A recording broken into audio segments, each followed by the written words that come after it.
top saxlayır formallar. Formallar. Top itirdi. Pas verirəm. Komanda yoldaşlarınıza. Pas siz yok. Onlar sürətli atak edirlər. Burada sürətlə dördünüzlə müdafiəyə qaydırsın. Bak oradan pas verirəm mən ona. Top itirən kimi pas verəcəm onlara.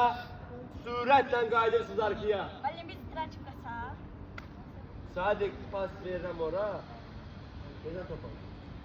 Eşitdiniz? Burada narındılar komanda ulaştı. Top alan kimi pası verirəm sizə sürətli atak.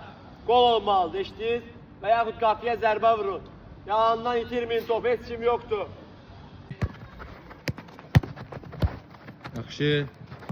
Aha, tələsmə. Getdi pas. Ay, sağ ol, getdi. Ağa, vur. Yaxşı.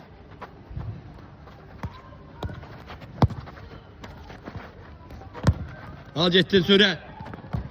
Bir yanda oyna. Hə, gəl. Oyna. Pas. Ver. Yaxşı. Yaxşı. Hə, ver. Dəyiş bura. Ay, sağ ol.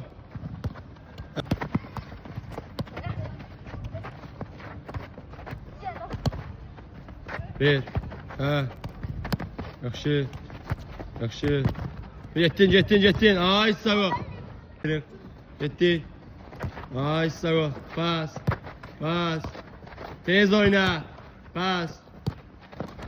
Bir. Dəyiş. İki nəfər. Getdi. Bir. Yaxşı. Bir.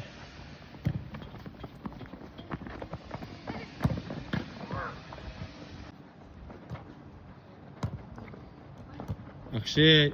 Afərin. Afərin. Əla. Bir. Sürət. Vur. Vur. Ay, yaxşı. Bir. Hə, gol vururum. Yaxşı. Vur.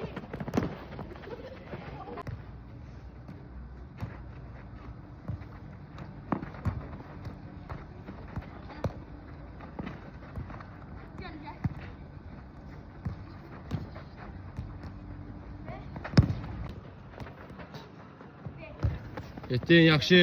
Hə, zərbə. Yaxşı.